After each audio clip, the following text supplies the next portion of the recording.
Hello and welcome.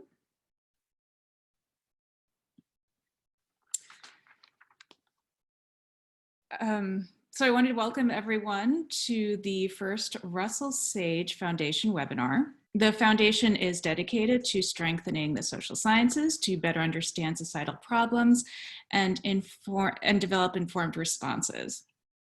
The dissemination of this research is a core part of the foundation's mission. And to that end, this will be the first in an occasional series of webinars. The idea is to directly engage with academics, policymakers, and a general audience. My name is Alexandra Starr. I am a reporter focusing primarily on education, and I do most of my work for NPR and Harper's Magazine. I will be the moderator of today's event. So today marks the publication of a Russell Sage Foundation funded book. It's called Holding Fast, Resilience and Civic Engagement Among Latino Immigrants. The authors are here with us today. James McCann is a professor of political science at Purdue University in West Lafayette, Indiana. And Michael Jones-Correa is the President's Professor of Political Science at the University of Pennsylvania. Also joining us as a discussant is Janelle Wong. She is a professor of government and politics at the University of Maryland, and her most recent book deals with the role of evangelicalism among Latino residents in the United States. So just to give you a lay of the land of what we're going to see here, first Professors McCann and Correa will talk about their findings in a PowerPoint presentation. Professor Wong will serve as a discussant and offer her own thoughts. I'll ask a few questions and then we will open it up to a Q&A from the audience. So with that, Professors Jones-Correa and McCann, could you please start your presentation?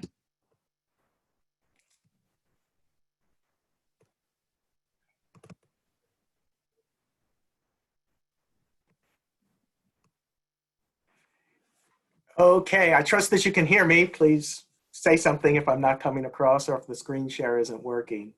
Okay, I see a thumbs up. Thanks for that, Janelle. Okay, so first, thanks very much, Alexandra, for the introduction. And let me also start by saying a big thank you to the Russell Sage Foundation for hosting this webinar. It's a true privilege to be part of their inaugural webinar. It's all very exciting to see this project come to fruition. Thanks to all the audience participants as well. We're looking forward to the more general discussion later on.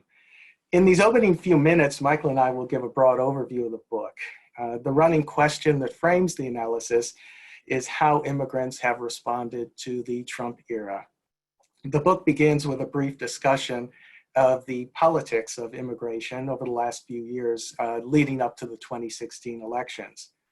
Many of you in the audience may recall that after the after the Republican presidential candidate Mitt Romney lost to Barack Obama in the 2012 election, Republican leaders launched what they called the Growth and Opportunity Project. These Republican officials sought to mainstream the party on issues concerning immigration and multiculturalism in an effort to broaden their appeal. They noted that Romney's loss came on the heels of John McCain's loss in 2008, and that the party would continue to shrink if it did not change. That was their main concern. So looking back to the years 2013, 2014, as I recall, there was a sense of sort of guarded optimism that maybe what we're seeing emerge as a kind of fledgling bipartisan consensus on comprehensive immigration policy reform. Now, of course, the rise of Donald Trump represented a failure of this initiative. When declaring his candidacy for the presidency in mid-2015, Trump disparaged immigrants, particularly Mexican immigrants, in exceedingly harsh terms. This anti-immigrant rhetoric continued throughout the 2016 campaign. One content analysis, this was published in the British Journal of Sociology, showed that no other topic came up as frequently in Trump's speeches as immigrants and refugees, and that for every positive thing Trump said, about immigrants or refugees. He said 5 negative things. Trump also laid out an ambitious anti-immigrant policy agenda throughout the campaign. He pledged to construct a continuous wall between the US and Mexico, to step up deportations, to block funding for sanctuary cities, to terminate the Obama era deferred action, DACA executive order, and to limit seriously the flow of refugees, particularly those coming from majority Muslim countries. When Trump won the election, and to the surprise of many of us, the sort of media narrative that came across at that time period really emphasized fear and dismay. Immigrants were terribly apprehensive, journalists reported, about what was coming next. In anticipation of trouble ahead, many were said to be keeping their heads down and reconsidering why they even came to the United States in the first place. If accurate, such reactions would obviously undermine trajectories of immigrant incorporation into American democracy. So with that in mind, we wanted to take a deeper dive into how Latino immigrants were reacting to the Trump transition. In our research, we drew broadly from 2 original surveys. These were large-scale surveys, and we've given some of the main sort of design parameters here on this slide. The first survey we fielded, and these are called the LINES surveys, the Latino Immigrant National Election Studies. The first one we fielded was in 2012. It was a telephone survey conducted immediately before and then right after the election, and it involved some 1,304 immigrants. Almost all of the surveys were conducted in Spanish per the preference of the survey respondents. And this and sampling was not conditional on citizenship status. So we had a good many non-citizens in the survey, including those without green cards. As the 2016 election approached, we fielded another survey. This was with different survey respondents. And our idea was to span a much longer period of time to look at longer term changes in attitudes and political involvement. Near the start of the fall campaign, 1,800 immigrants were sampled and surveyed using procedures that were broadly similar to what we did in 2012. Then during the presidential transition, we recontacted as many immigrants as possible. That sample size there of 836 represents recontacted immigrants plus a small fresh sample of immigrants. Then about 6 months later, we conducted another round of surveying. And I should say the book lays out, especially in a methodological appendix, many more of the details about our study design. Before turning to the findings, I should thank Russell Sage again for its valuable support for both surveys, and for the 2012 survey, the Carnegie Corporation of Work gave us a great deal of support as well. Okay, so turning to the findings, I'm going to talk about some of the reactions and then turn it over to Michael, who can talk about the after effects then and the implications for democratic incorporation. Okay, first off, in the first wave and the third wave, we asked about emotional reactions to Donald Trump. Did he inspire anger? Did he inspire fear? And it turns out that the dominant media narrative after the election that emphasized fear, that was correct. But there was more to the story. There was also an awful lot of anger that immigrants expressed, and the 2 negative emotions often coincided. It turns out that that combination of fear and anger exerted some really potent effects on political attitudes and political involvement. Also, we asked about the general kind of judgment about where the country was headed. Okay, is it going in the right direction, or has it seriously gotten off on the wrong track? This is a survey item that has been asked for decades on more conventional surveys. It's a rough barometer of kind of optimism or pessimism about the country. And what we see is that optimism really plummeted as the country moved towards the Trump administration. On a more personal level, a good many immigrants expressed serious worries that a close friend or family member would be deported. In fact, it was a rather rare survey respondent who didn't express any worries at all about deportation. And similarly, we asked about worries regarding family finances. And again, we see a great deal of concern about financial hardship. So before turning it over to Michael, let me say that we sort of parsed out these dimensions of disappointment and anger and worry across various dimensions. Country of origin, whether the respondent came from Mexico or not, because Mexicans were really, singled out for particular disparagement. We looked at citizens versus non-citizens, immigrants who had remained in the country, who have been in the country for a while versus those who are newcomers, and immigrants who live in more sort of welcoming states like California, as opposed to less welcoming states like Georgia. And when we started cutting the data to look at how these negative attitudes and perceptions might have varied, what we found is there wasn't all that much variation. So even immigrants with citizenship rights who lived in the country for a while and lived in a rather welcoming state still expressed a great deal of concern. Okay, and so it really is a sort of categorical or group level response to this transition to the Trump era. So with that, Michael is going to talk about some of the implications for incorporation into American democracy.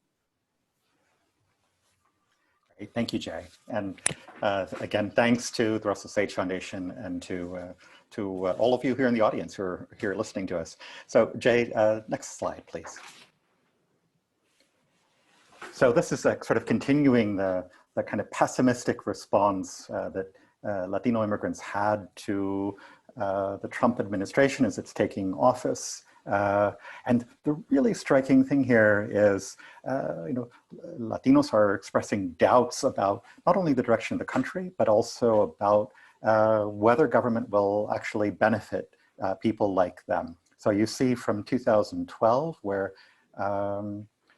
44% say government is working for the benefit of all. By the summer of 2017, after Trump has taken office and the Trump administration is up and running, that number has declined to 26%. It's a substantial drop. Again, the mirroring the wrong track measure that Jay was mentioning earlier. So real pessimism. Jay, next slide. But the interesting thing is if you begin looking at how immigrants respond, this pessimism doesn't translate into in other ways. So one of the things we looked at is whether immigrants would decide to rethink their decision to come to the United States and to stay in the US. So, we all talk, sometimes when there's an election outcome we don't like, we say, well, if X wins, I'm gonna move to wherever. But immigrants really do have that option. They have an option to return back to their countries of origin. And one of the really striking things from this chart is that it's a non-finding, that over this period, looking at 2006, 2012, and then this period that we cover in the lines from 2016 to 2017, you don't actually see a shift in people's decisions to return back to their countries of origin. People are committed. And this reflects findings from, say, the Pew Research Center that shows that most immigrants, and even undocumented immigrants, have been in the US for a substantial period of time, over 10 years. And that means they've established social ties, family ties, and networks that root them in their communities. And if they're not easily dislodged. Next slide, please. So you see this reflected as well in how immigrants think about other Americans. So even though they have increasingly negative opinions about government and the direction of the country, it's actually not being reflected in their opinions of other Americans. Here again, those opinions look relatively stable. Going back to 2012, most immigrants are fairly optimistic, fairly trusting of other Americans, and that doesn't appear to change over time. Next slide. So in terms of behavior, we're looking here at a chart of protest events. This is from a public data set that's gathered by web scraping. So it picks up all mentions of sort of protest marches, rallies around the country from small newspapers, mentions in media. and tallies them up. This is a count of events. So it's not about the size of events or how many people are participating. But one of the interesting things is, even though a lot of attention at this time, say, is on the women's rights marches immediately after Trump's inauguration, that what you see over this time period in 2017, 2018, and going through 2019 is that the largest number of protest events are actually around immigration. So there's a lot of bubbling of sort of ferment of activism around this area, in this area. Next slide. And if you look at our respondents, you see this reflected in their evaluations as well. So the first bar, the gray bar, is 2006. This is at the height of the 2006 immigration marches from a survey called the Latino National Survey, which actually it was part of as well. And it was out in the field as those marches were taking place. And you see this as a huge event for Latino immigrants. There are a lot of people participated in those marches. But in 2012, there's substantially fewer people. But as you go through the election of Trump, and then Trump's 6 months after Trump is inaugurated, you see a real immigrants picking up their participation in these kinds of protest demonstrations on immigrants' rights. And so by that point, between 1 in 5 and 1 in 4 immigrants are participating in these kinds of rallies. Jay? So one possibility is you look at this and go, well, of course, immigrants are feeling threatened, and so they're engaging in this kind of non-traditional kinds of political actions, protests, rallies, but they're not engaged in what we think of as sort of conventional politics. And so here we're looking at things like community meetings, problem solving, contacting officials, and the interesting thing is you see the same kind of pattern between 2016 and 2017. Immigrants' engagement is increasing across all different forms of civic engagement. And one thing we find, and we talk about in the book, is how there's actually a relationship between protest participation and this kind of engagement in more conventional forms of civic engagement, where the two are positively correlated. So if you engage in one, you're more likely to engage in another. People are essentially becoming positively motivated across a range of different arenas. Jay.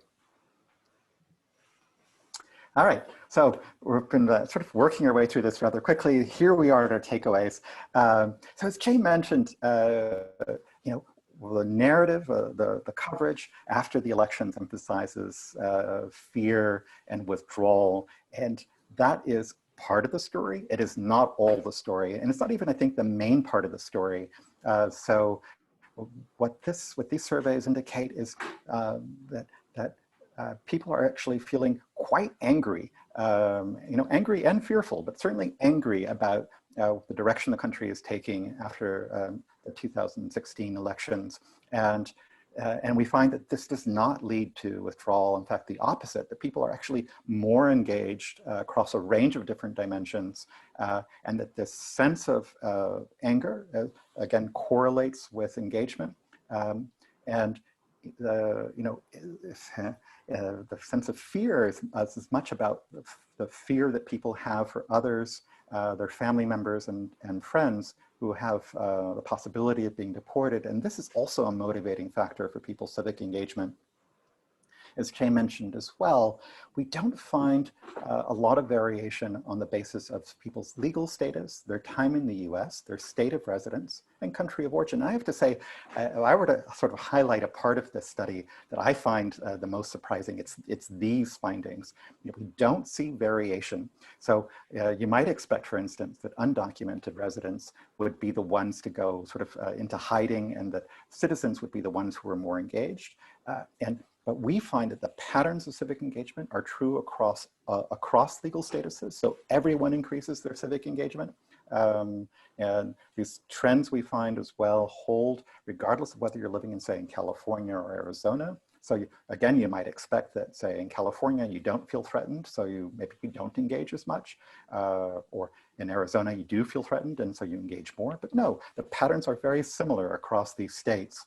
And so the story we're telling is a national story, and it coincides with what other political scientists have been writing about the nationalization of American politics, where people are responding less now to local issues, local dimensions of politics, and responding to a national narrative, national partisanship, where you have this affective polarization that drives people's participation.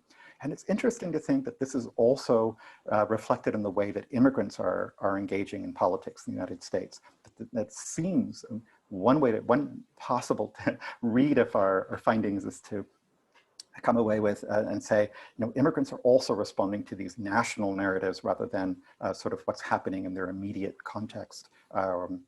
And third, it's very possible and in fact likely that Latino immigrants will vote largely for Democratic candidates in 2020, as they have done in the past, in 2018 and before.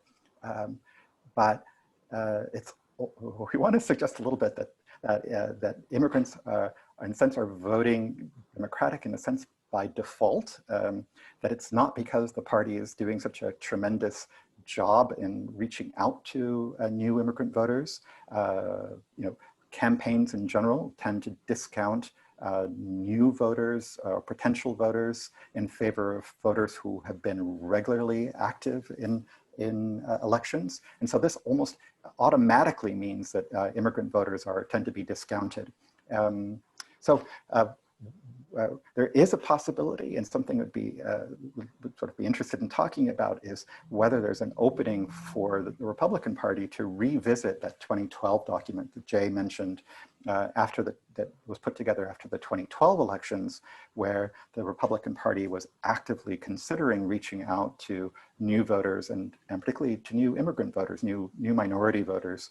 And we want to suggest that window is still still open, despite the Trump presidency.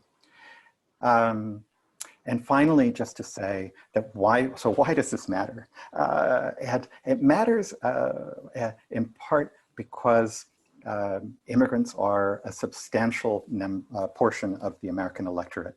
So the Pew Research Center again estimated that in this election cycle in 2020, 10% of voters will be immigrant voters, the first generation, people who have come to the US and naturalized.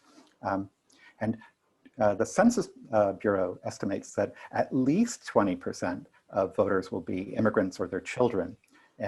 So keep in mind that one of the things that motivates people and are motivating people now, again, is the sense of anger and fear, and particularly again for fear of what's happening to friends and relatives around them. So if there's if you're the child of an immigrant and you feel that your parents are being threatened or your family members are being threatened, when in many immigrant households are multi-status households where some members are citizens and some might not be.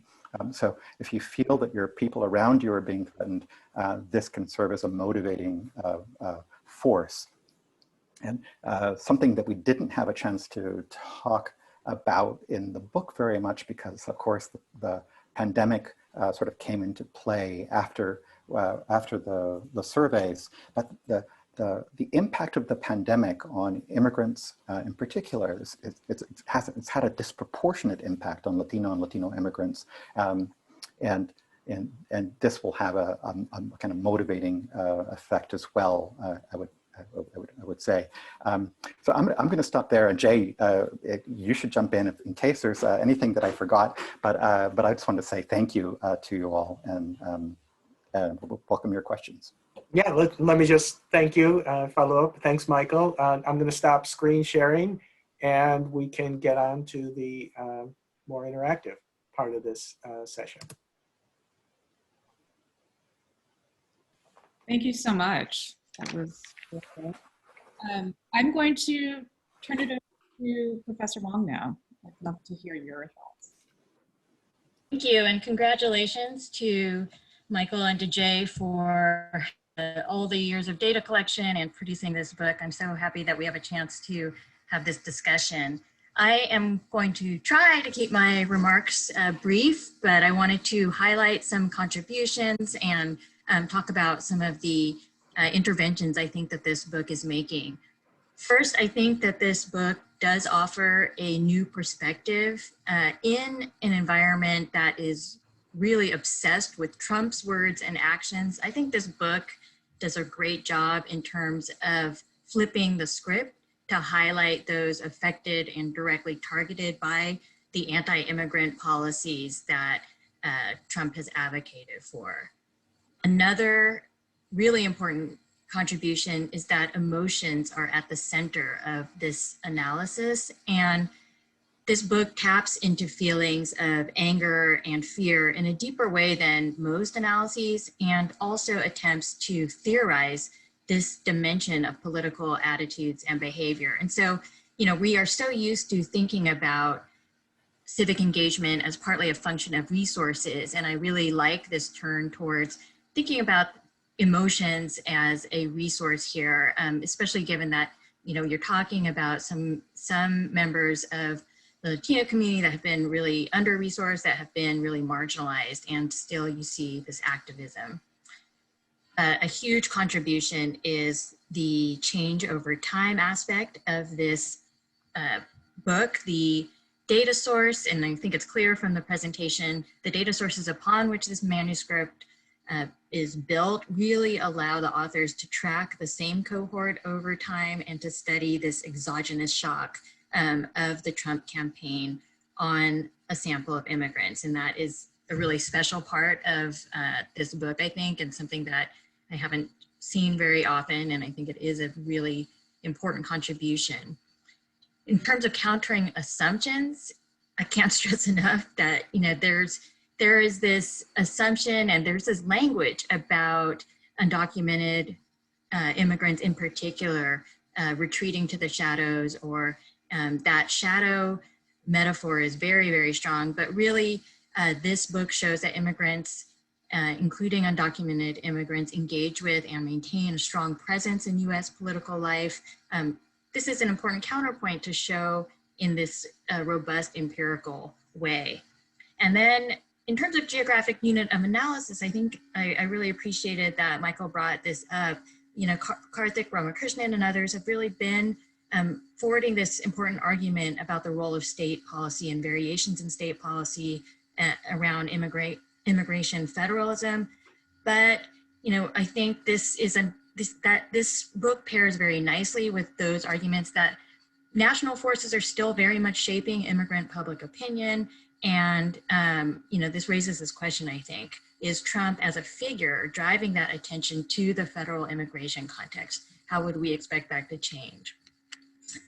So those are, I think, are the important academic interventions. But I also think that these authors have something really important to say about the current moment, including the electoral moment that we are all immediately immersed in. So I'll just share three things that I think this book really captures in terms of the current moment and helps us to understand the current moment. So we are seeing high levels of anxiety about the resilience of our democratic institutions and democratic stability in this country. And the hostility unleashed towards immigrants, particularly Latinx immigrants over the past 4 years, has, I think, eroded trust in government. And you show this, particularly among the most vulnerable. But this has not led to alienation or disengagement from US civic life. And so there is something hopeful here, and I think it is connected to our democratic institutions and democratic stability.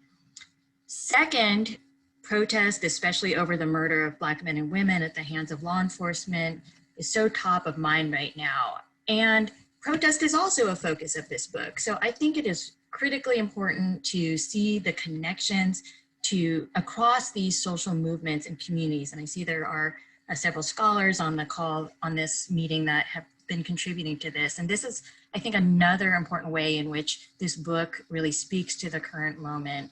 And finally, just reviewing the last couple of weeks and the debates, it was absolutely shocking to me how little attention to the issue of immigration or Latinx community issues were raised in the presidential or vice presidential debates. But we know from past research that immigration is critical to voters, and anti-immigrant sentiment has driven Trump's support from his key constituencies. So this issue is still on the minds of many voters, both Latinx voters and Trump supporters. And so I think this book continues to remind us that this issue is not going away. So I'll just close by saying that this book offers something really unique and important and could not be more timely given that we're just a few weeks out from the election. And at the same time, I think it offers a broader and more long-lasting lessons that will inform research going into the future. It's clear from this book, immigrants are here to stay, and they are not passive actors in the US political system. They are certainly affected by anti-immigrant policies, and I think others on this who are participating in this call, I see Francisco Pedraza and others, they have made those effects really clear. But despite the threats that we've seen and the full force of the Trump administration, they are demonstrating a kind of resilient civic engagement that this book really captures. So I know you all have a lot of questions, and let's get to it. Thank you so much for your smart, incisive comments. My first question has to do with the election, which incredibly is less than 3 weeks away. So I was wondering, I think that a question that's going to be top of the mind for a lot of our audience members is, where do you see the Latino vote going in this election, and how decisive do you think it will be? Michael, you want to jump in on that? Or So, I mean, we saw already in 2018 that, there was increased voter participation overall, or some of the highest rates of engagement in 2018 midterms than there has been in a while. And 2020 looks like it will be the same. The Latino voters in particular were mobilized in 2018, and there are signs that there's similar kinds of mobilization in 2020. Where this will play and make a difference will be in a number of swing states. So there are some states that have been sort of continually in play. So Colorado, Arizona, Florida. In each of these, Latino voters are potentially sort of decisive swing voters. Again, in some states, gradually trending more to Democrats, like in Arizona and in Colorado. And then there are other states which have sort of gotten less attention, but certainly Latino voters play, again, a key role and have played a key role in recent Nevada election outcomes. And then there is a whole set of new swing states. So you're seeing emerging in this election cycle. And so North Carolina, Texas, and Georgia. So we don't think of Latino voters, and say in Georgia, as playing sort of a big role, but there are about 500,000 Latinos in the Atlanta metro area. In a close election, which Georgia this cycle will certainly be, those Latino voters will make a difference if they're effectively mobilized. And you see in Texas as well, Texas has been gradually shifting over to becoming a swing state. And again, there, the Latino vote will be absolutely critical. yeah, if I can just tack onto that, Michael mentioned the word mobilized. And yeah, I think mobilization is a big part of the story. And both campaigns right now are sort of making all kinds of strategic decisions about where to deploy the candidates, how much to invest, where to invest. So it's unpredictable as we sit here, even though the election is looming, because there's a lot of short-term decision making. But yeah, I think the mobilization piece I think is very important as well. And it is, again, just to echo something Michael said, the idea that Texas we're talking about as a possible swing state at the presidential level, that's an interesting turn of events, and you can really connect that to the Latino vote. Right, we wouldn't have that in that category without Latino voters in that very populous state. Janelle, I'd like you to chime in on this as well. I'm half Venezuelan, so I do have extended family that lives in Florida. So I just know that expatriate community relatively well. And, you know, from that experience alone, I know that, you know, voters are not a monolith. There are some who support Republicans, and in particular this president. So could you guys talk about the fact that we should not always just presume that when Latino voters turn out, they turn out, you know, overwhelmingly, like to the point of like a 90-10% split for Republican candidates, for Democratic candidates? Yeah, I mean, I think most of my research in this area is really on religious divides within the Latinx population, and I focus on evangelicals in particular. And so I think what we see are two trends. On the one hand, we see that those who are evangelical are much more conservative than those who are not, especially those who don't identify with a religious tradition. But at the same time, there is still a very significant split between even the most conservative Latinx evangelicals and white evangelicals. And so both of those things are going on, and kind of explain that there's like a little bit of conservatism, but it certainly doesn't look like the Trump core supporters.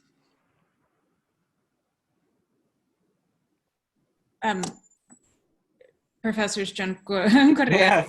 you want to add to that, or? Sure. I can jump a little bit into this.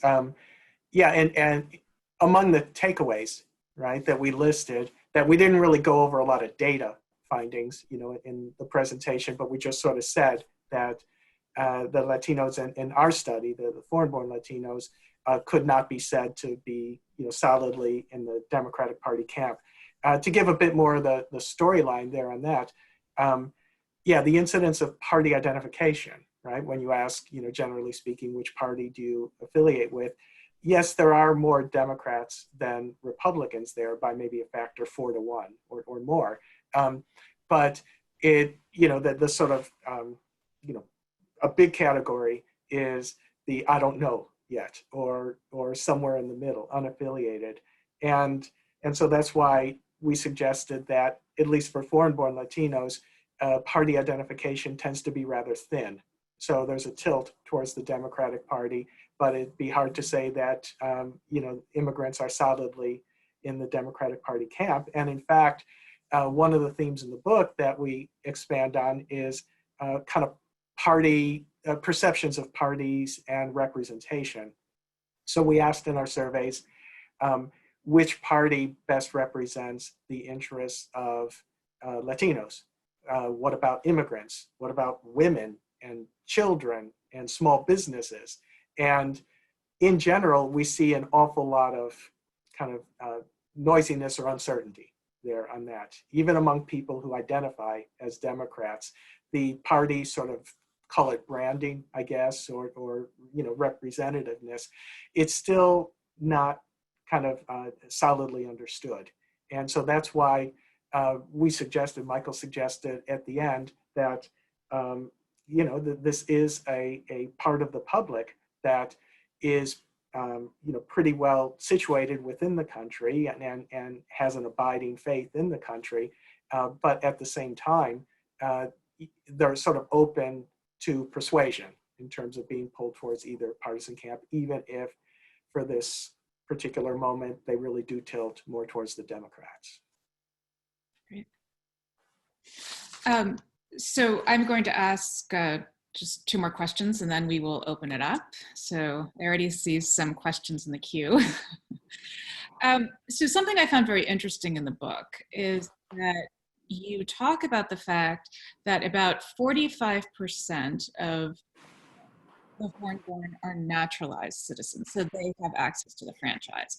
That means the majority do not, and about a quarter are undocumented. So I was wondering if you could talk a little bit about whether those with the franchise are always representing the broader immigrant population and their priorities. So one thing I want to say is that there are lots of ways to participate, not just through voting. And Janelle was exactly right to highlight that we're trying to flip the script here and talk about immigrants as actors in their own right.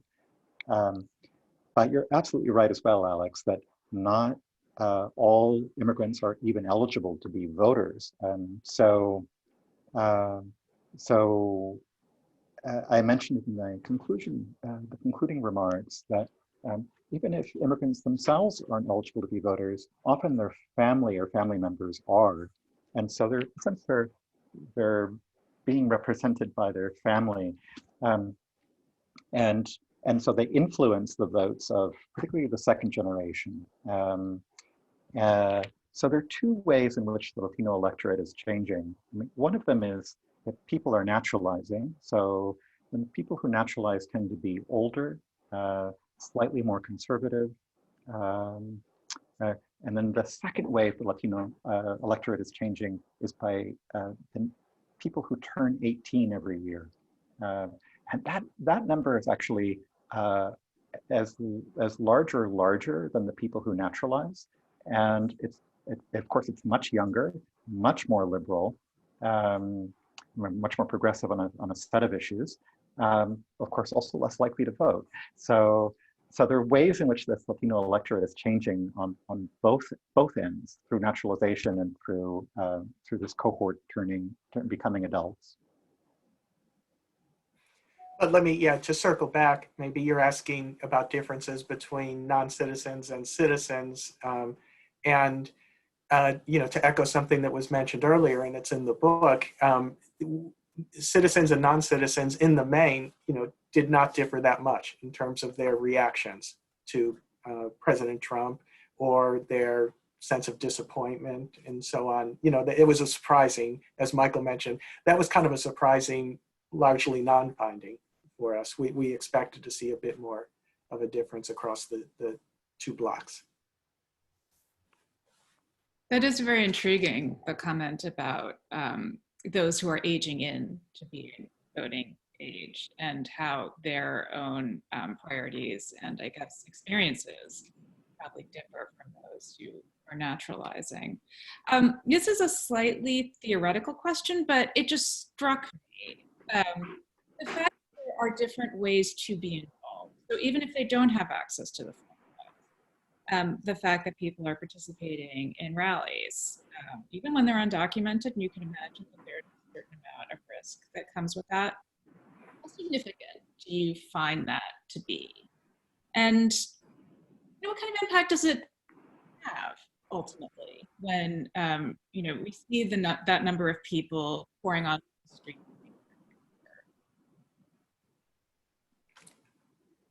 Well, I can jump in, and it is hard to measure impact, and and looking at the kind of after effects of participation for any group of participants in American democracy.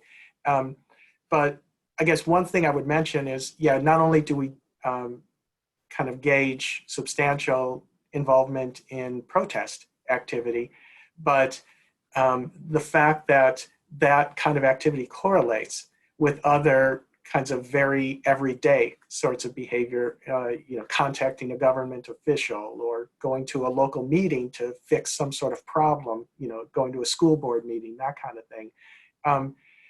That suggests to me that there's a kind of there's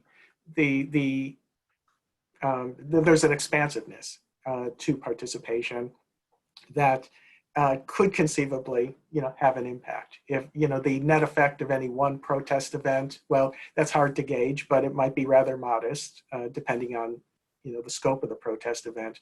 But the sort of sustained engagement at a community level, I think, is suggestive of, maybe more forcefulness. Add one thing, which is that, part of engaging in protest activity is that you're being there's an audience for that. There's a, you know, if you're marching in your hometown, even if it's a protest that isn't captured by the larger media, your neighbors are seeing you, your coworkers, the people who are around you. And one of the really interesting things about this era is that public opinion about immigration and about immigrants has actually become more positive over the Trump presidency. You might expect that with a president and an administration pushing a set of quite anti-immigrant measures through implementing a set of measures, that public opinion would shift the other way, but it hasn't. If anything, public opinion is solidified in favor of more openness toward immigration. Thank you so much. We're going to open it up to questions now. There are already 10 in the queue, so I would just ask that please state your name and affiliation and raise your question as a question. I will read these aloud, and we will be going till about 12:30, so that should give us enough time to answer the questions that are already pouring in. So from Caroline Bertel, she asked, did you ask about actual voting behavior in 2016? And does the anger and fear translate into voting now in 2020? There's a follow-on. Also, O'Rourke has registered high numbers of new voters in Texas. That is encouraging. Okay, I think we've kind of addressed that, but if you guys want to talk about Texas in particular. Jay? Yeah, well, the sort of first question had to do with voter turnout among immigrants with voting rights. Yeah, I mean, our study does include voter turnout and voter choices for naturalized citizens. And we also asked hypothetical turnout and vote choice for immigrants without voting rights. And so the same sort of tendencies that we're picking up on for, so like these negative emotions, anger and fear that prompt participation. Yeah, you can see complementary findings in that respect as well. You know, as Janelle mentioned in her remarks, you know, we engage the scholarly literature to an extent on kind of emotions and participation. And the lesson from that literature is that these emotions can drive a wide array of kinds of activities. And so we chose not to focus in the book so much on voter turnout per se, because so many immigrants you know, don't have the right to vote. And so we looked at these sort of potentially important but non-electoral kinds of modes of involvement.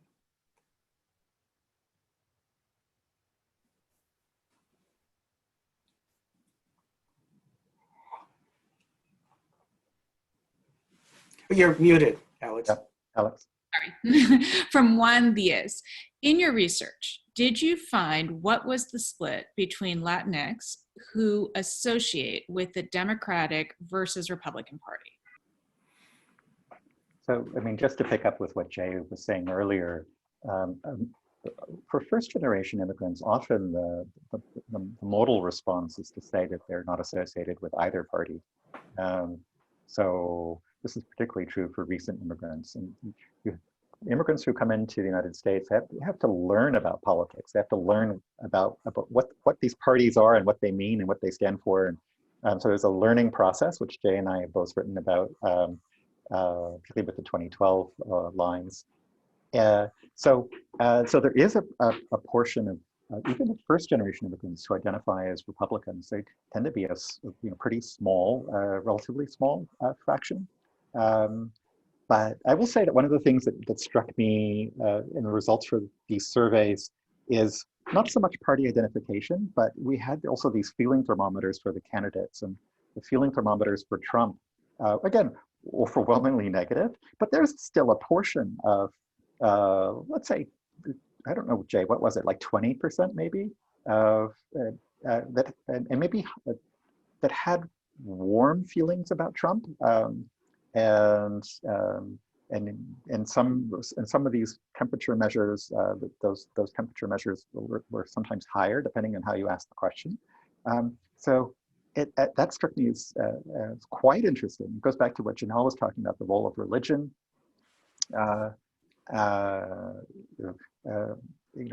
There's something interesting about this group of even new immigrants who identify as conservative and are taking somewhat more conservative positions. Yeah, can I add just 2 cents to that?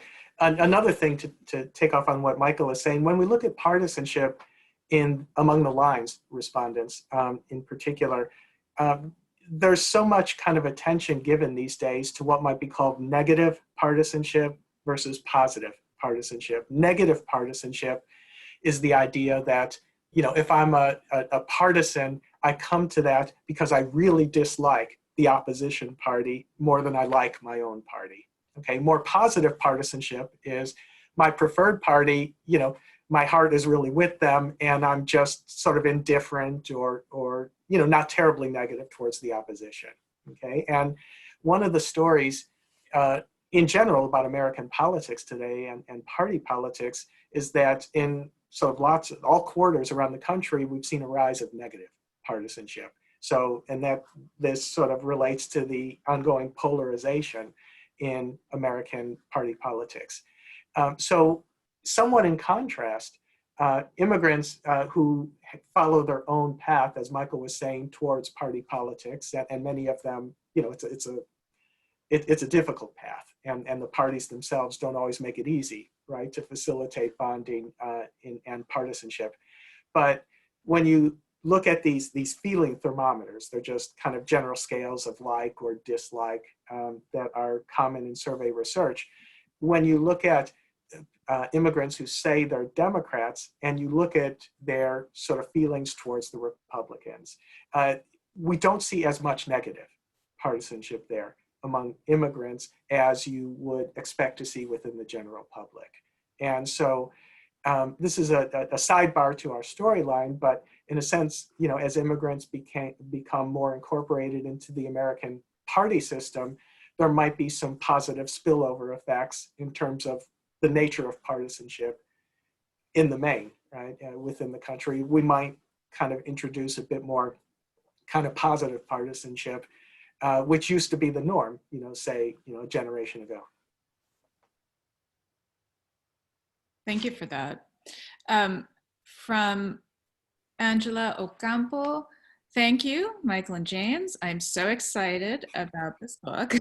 I have a question about the role of fear and why fear isn't internalized, subsequently leading to alienation. Can you say a bit more about how fear is actually mobilizing Latinx? Is it personal fear or fear for their immediate family and loved ones? Do fear and anger mobilize different types of actions? I can jump in quickly, and Michael, feel free to tack on. Yeah, when we look at the 2 fear measures, and the 2 that we really focused on, a more personal nature, which I think is where the question is going. So fears about deportation and fears about family finances.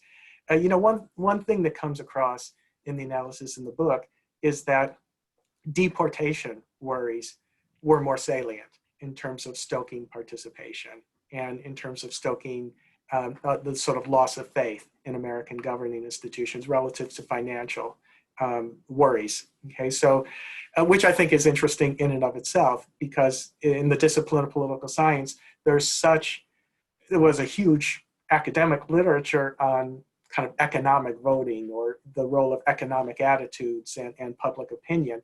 And what we're finding is it's really, kind of risks to the personal safety of loved ones that are highly motivational relative to just financial losses. Michael, do you want to? Yeah, I guess I just want to add that, Jay and I have spent quite a lot of time talking about the role of emotions and fear and anger, and because there's a substantial literature in both psychology and to some extent in political science about the role that emotions play in motivating people's decisions and particularly in politics. I guess just going back to our presentation, so much of the narrative to start off with is seemed to be about how immigrants are reacting fearfully, and a relatively small portion, like maybe 1 in 10 immigrants, are responding by saying that they're only fearful. What's much more interesting is this much larger group who are both fearful and angry, and it's that.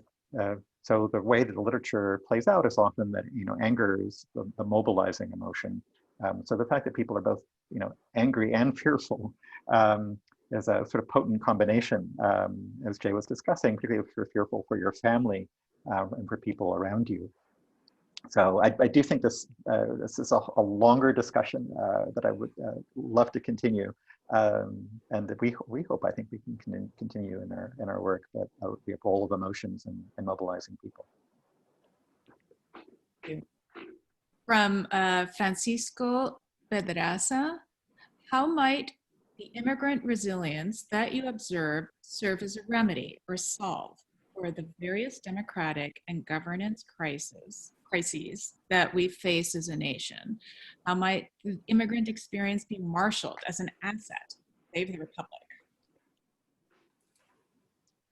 Okay.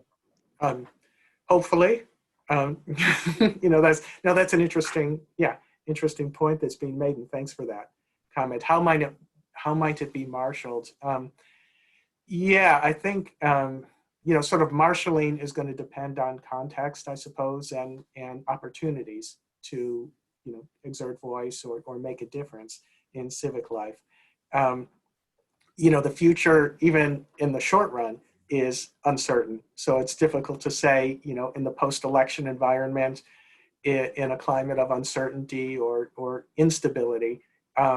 As Janelle pointed out, one of the takeaways is that this is a kind of reassuring example of democratic stability, right? A sort of constancy within this population. And so, so even if things become even more turbulent, there's even more civic distress. The very title of the book, kind of rose up from some observations in our findings about holding fast, right? The idea that, that could serve as an example. And if called upon, depending on opportunities and problems that present themselves, my expectation would be that, foreign-born Latinos in particular might be adept at sort of stepping in and being, contributing, right, to American civic life. So, Michael? Can I just jump in here? Because Jay, I thought where you would go with this is to go back to the loser's consent frame that Jay and I had talked about for a while, about thinking about Latino immigrants as being a hard case for loser's consent. So loser's consent is, for democracies to function, people who are on the losing side of a democratic contest have to be willing to accept that loss. They have to say, the process is legitimate, but I understand that, majority was against my party or my coalition, and I'm going to accept that. And I will say this is, if I think where Francisco is going is, this is a little bit, this worries people about where the U.S. is today. That, increasingly there's sort of a conversation about, whether or not either side, particularly one side, will accept the results of the election. With President Trump in particular, sort of constantly bringing this up, that his party may not accept the results of the contest. But one way we thought about this initially was that, here we have a group that's really under threat and isn't sort of deeply enmeshed in the American democratic system, and they have every reason to sort of pull back and exit. And what we find is that they don't. So it's a kind of, if you have a positive kind of optimistic story, it's a story about how immigrants who are the ones who would really feel like they should not be sort of accepting the loser's consent. They should be sort of, again, sort of just leaving politics entirely, but they don't. So so I don't know if they can save democracy, but they certainly offer an example of what a response to loss in a democratic system can look like. Great, thank you.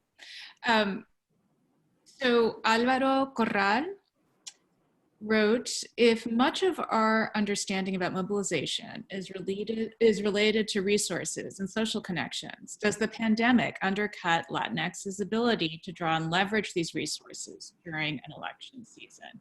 Is turnout going to be driven by an air war of ads and emotion? I'm actually glad we're talking about the elephant in the room, right, as everyone goes to the polls.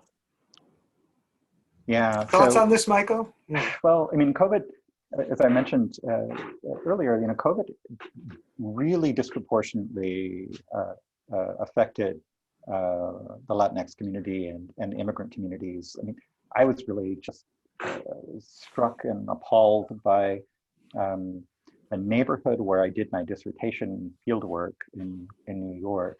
So that's coincidentally called Corona Queens, had infection rates in the high 60%. So maybe like 66 or 68% of residents had antibodies showing that they'd been exposed to the coronavirus. These are highly vulnerable populations, and so they've been deeply affected. And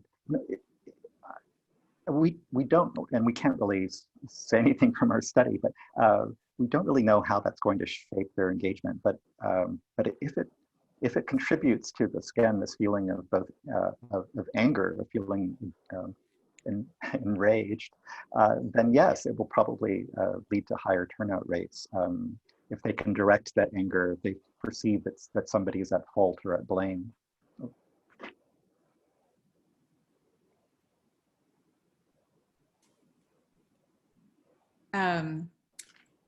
So Jorge Alatorre from Guadalajara, given the important appeal of the GOP to religious voters and given the religiosity of many Latino voters, is there ground to expect that issues such as abortion could drive some votes towards Trump, even in spite of his blatantly offensive references to immigrants? Okay, Janelle, you have to chime in on this. Yeah, that's a great question. And, I wrote about this with a colleague, Stella Rouse, and what we found is, of course, many people have looked at racial comparisons on issues of abortion, and it is the fact that Latino voters are more conservative on abortion. And that's especially true, as Michael said, about the foreign-born.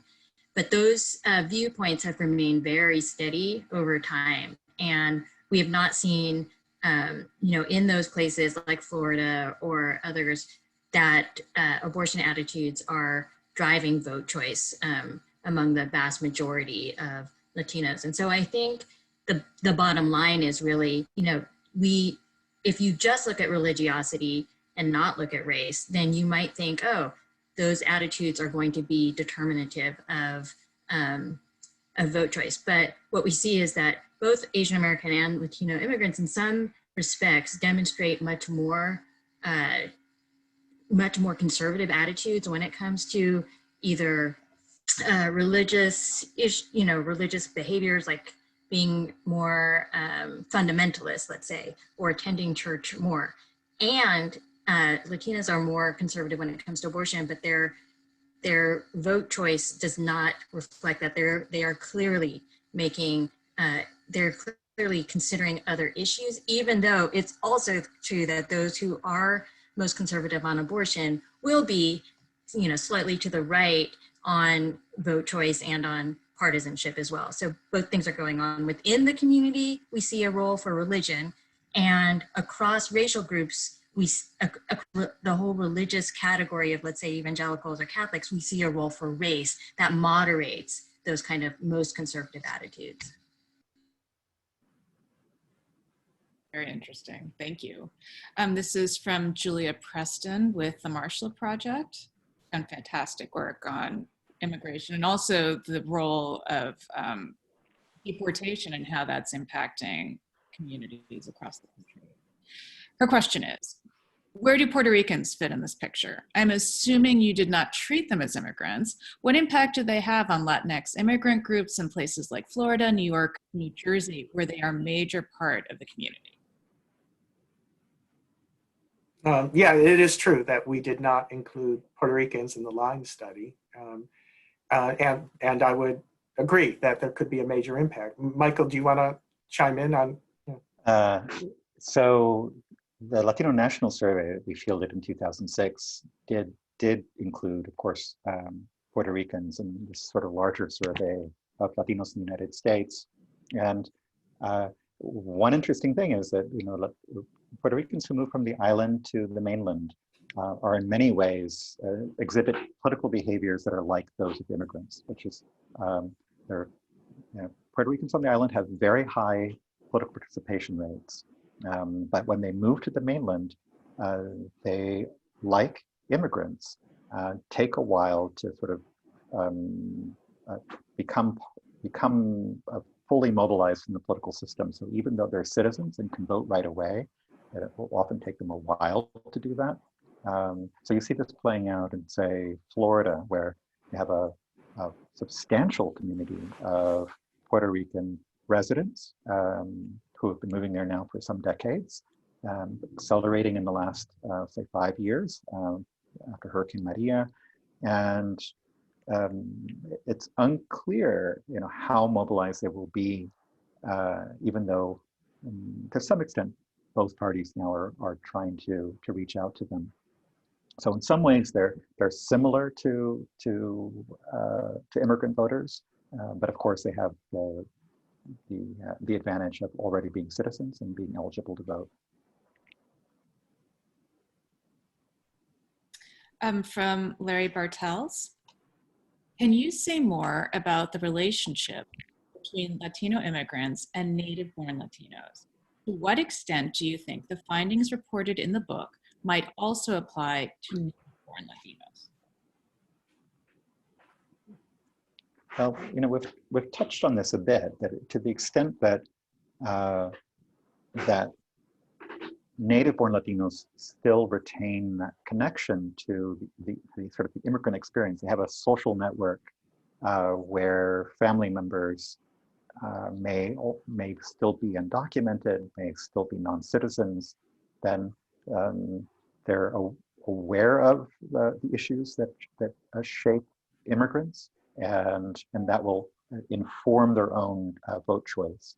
I mean, it's also, and Jay and I have talked about this as well, that you know, we think that, like, by the third and fourth generation, as Latinos begin to distance from that immigrant experience, that these kinds of concerns about deportation and immigration policy probably matter less. And so there's some generational differences among Latino voters. Yeah, to put a somewhat finer point on that, if you want to kind of explain why it is maybe 30% or a third roughly of Latinos, you know, gravitate towards Trump, there is a sort of generational storyline here, and it shouldn't be overstated, but it is a sort of, you know, noteworthy pattern that the third generation and beyond tend to tilt. To the extent this group tilts towards Trump, you see more tilting there. And so the idea, as Michael is suggesting, that the sort of farther away you get from the migration experience, right, the more open you are to, you know, kind of Trump appeals. If I can chime in here for a moment, that holds true for the public at large as well, right? In terms of younger voters are much more likely to identify as progressive. Is that correct? That's sort of the impression I've gotten from reading news accounts. Yeah, so there are two different ways of talking about generation. So one is sort of these generational cohorts. That's what you're referring to, Alex. So like people who are 18 to 35 versus 35 to 50 and that kind of thing.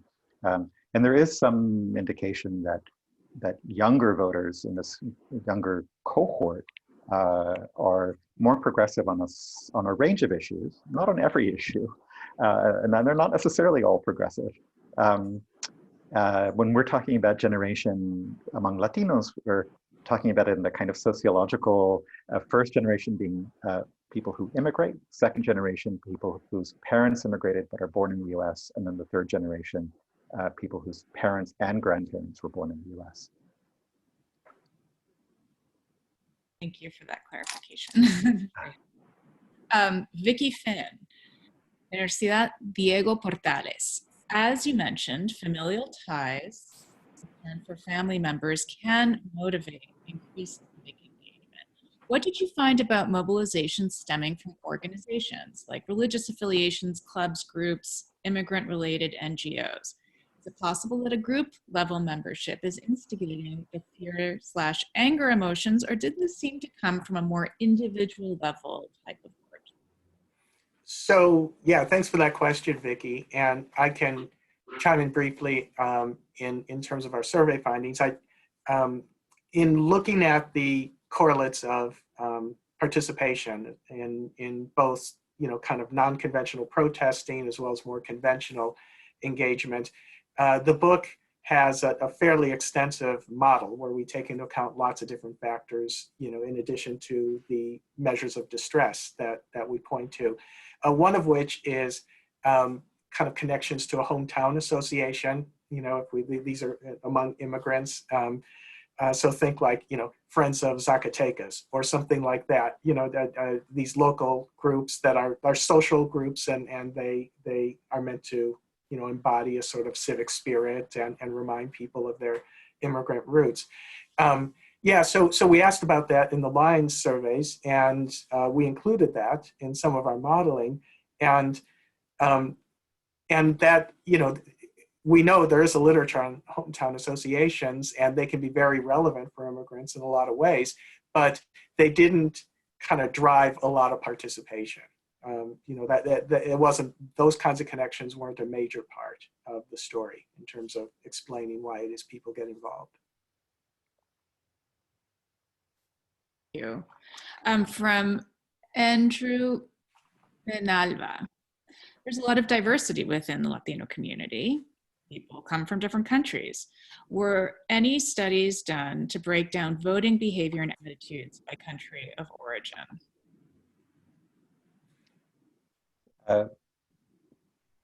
So I will just sort of pick up with a point that Jay made earlier in the presentation, which is, so we were interested in whether there are differences across national origin groups. There are some limitations to the data in that even though the sample size is quite large, if you begin sort of parsing out individual national origin groups, the numbers can get quite small. So over like about 60% of the sample is of Mexican origin. And then, so the way that we treated this in our analyses was just to look at the difference between people of Mexican origin and people of non-Mexican origin. And of course, there's going to be a lot of variation that we can't quite capture among the people of non-Mexican origin. So, Alex mentioned that her family's from Venezuela, and there, a lot of Venezuelans in Florida can be quite conservative.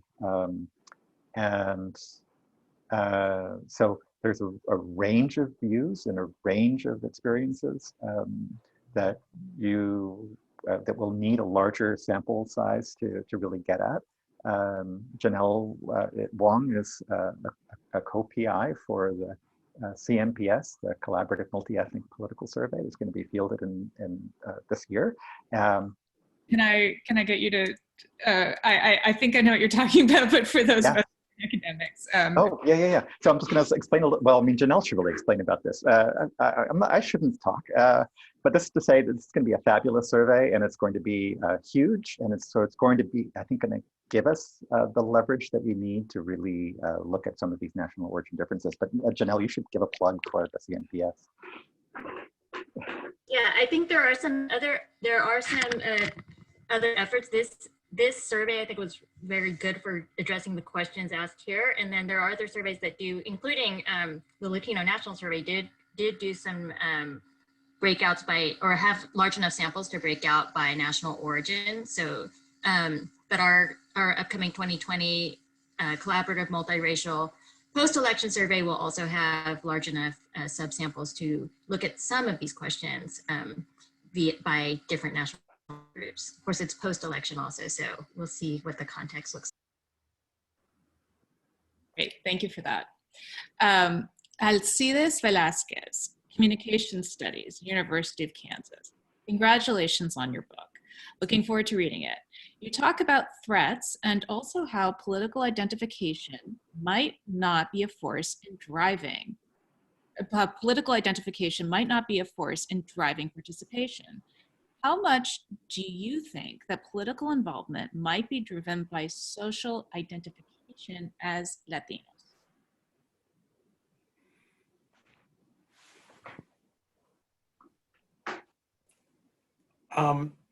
Yeah, we have looked at that, and you know, and much more can be said about that. In the line surveys, we asked about you know, do you identify as an immigrant? Do you consider yourself Latino? Do you consider yourself, you know, various other things? And my recollection, and including those kinds of markers in some of our participation models, was that you know, the sort of emotional drivers really, you know, were much more profound. So I forget, you know, off the top of my head, I couldn't tell you the exact split, the number of immigrants who kind of adapt what would be called this, you know, pan-ethnic identification, calling themselves Latinos. But I don't remember that being a major part of the storyline, at least in terms of our models. Michael, do you want to chime in on that? No.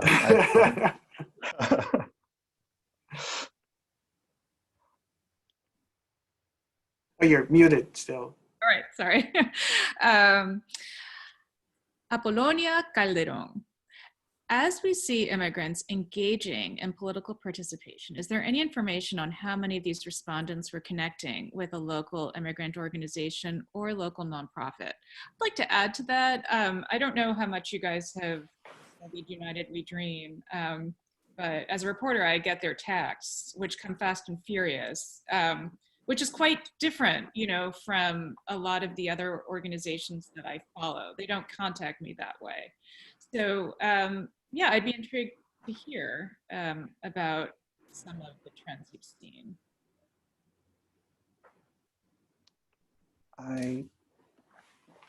Jake, I can't recall. We don't really explore contact by nonprofits or organizations.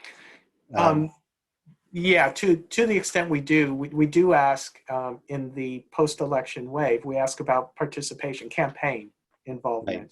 And the mobilization items there have to do with you know, were you contacted by Campaign a contact. political party, and which political Mhm. party, and did other groups, you know, Latino organizations contact you, and so we do have you know, different mobilization measures there.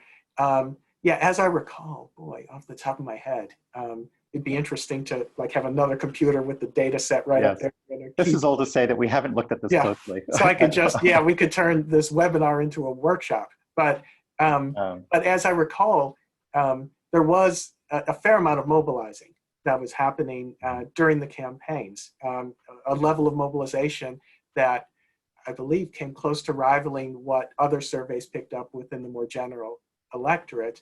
And that includes even, these questions were asked to non-citizens as well. You know, were they contacted by different groups? And so what we found, I guess I would interpret it as a sort of scattershot mobilization. Mobilization is inherently kind of messy during a campaign and even in non-campaign environments. And so what we saw was a fairly high incidence of contacting and a rather diffuse spread, right? So even in an era of, you know, micro-targeting and so on, there's still a certain amount of diffusion, you know, that takes place among mobilizers. So yeah, I couldn't tell you off the top of my head. It was at least a good 30 or 35% of the respondents reported being contacted.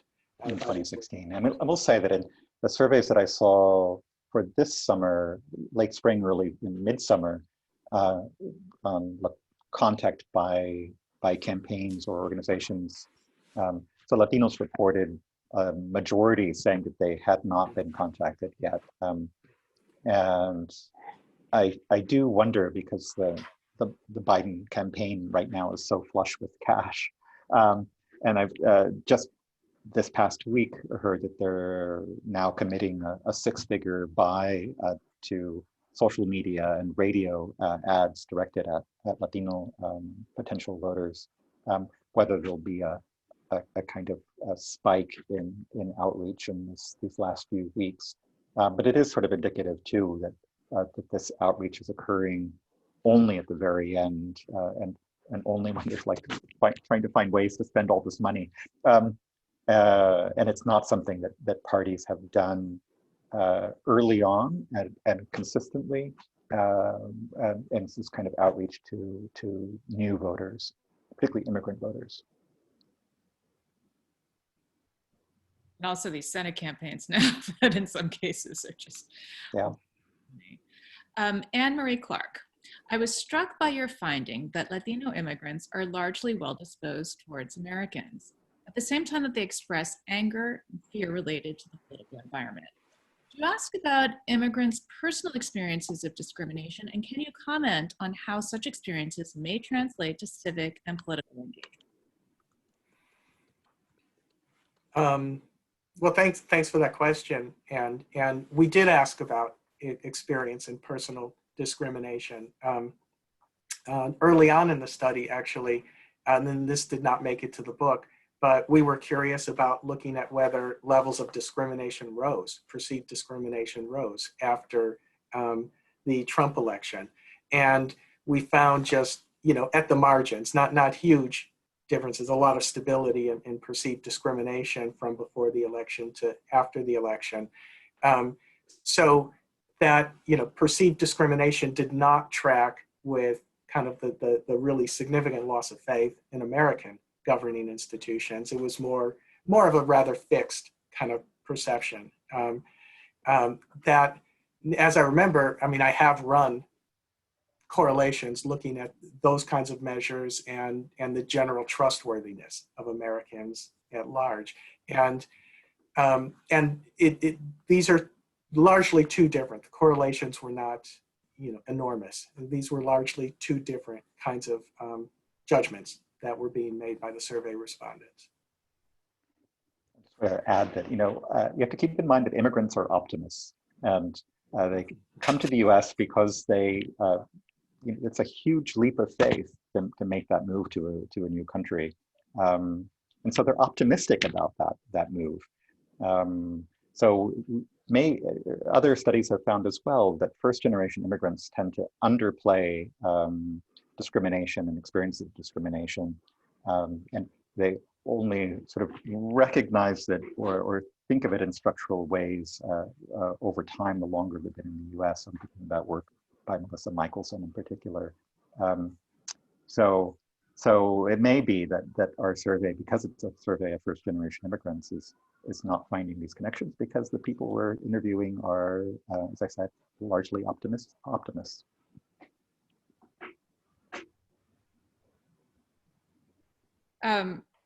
Here's a great question. Francisco Pedraza, thank you to all of us. He's saying, is there a promo code to enter for buying Holding Fast from the RSF website? So our last slide had a link to the Russell Sage website, and it will take you there. I don't know if there's a promo code. We should lobby RSF. Okay, so yeah, this is not our wheelhouse, Michael. This was with the Russell Sage kind of production team. But as I recall on the invitation to this webinar, they said that people who signed in would get a 20% discount. So I don't know if in the original, if memory serves. Okay, so I don't know in the original email if a promo code is given or not, but I guess I'd look there first. Look at the chat, and it says holding fast is the code, and and it's a 20% off. Oh, okay. Oh, that's easy. Yeah. You can remember that. So thanks for asking. So this is from Juan Diaz again. What, in your opinion, are the issues that Latinx align with Democrats and Republicans over? There are issues like abortion and welfare, of course. When it comes to immigration, I've seen supporters and critics of immigration reform on both sides of the aisle. Yeah, okay, so I'll chime in, briefly, and Michael, then I know you'd have a lot to say about this too. So what I said earlier about a kind of lack of negative partisanship among Latino immigrants that we've studied, and this comes across in other surveys too, can be said about a sort of general lack of issue polarization. So much attention in the US has been given to kind of the sorting of Americans into different camps. So Democrats, people who say they're Democrats, tend to then align themselves much more consistently with, kind of Democratic Party leaning positions on different issues, abortion, taxes, what have you. And the same can be said on the Republican side. In the lines data and in other surveys of immigrants, there's not as much sorting going on, which is why I think the questioner is noting that you can see people on both sides of the aisle. So the implication, I guess, is the meaning of partisanship is different to an extent for this population. It's not as ideological, it's not as polarized, and it's not as negative.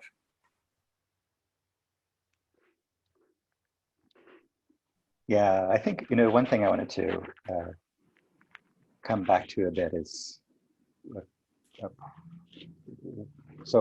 on immigration, whether immigration will always be this defining issue for Latino, particularly Latino immigrant voters.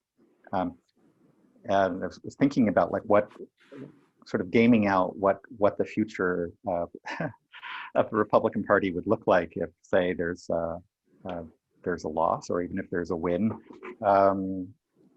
and how Trumpism will continue, and whether you could think of a Republican Party that kept some of the nationalism of the Trump agenda while still trying to reach out to immigrant voters or to new minority and other voters.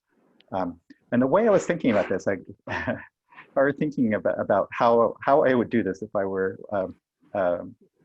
advising that kind of candidate, or what that kind of candidate would look like. Would be a candidate that said, we're really in this all together. We're all Americans, but that means taking care of ourselves first, and that means it's America first, and we're still going to close off the borders so that we can take care of us first.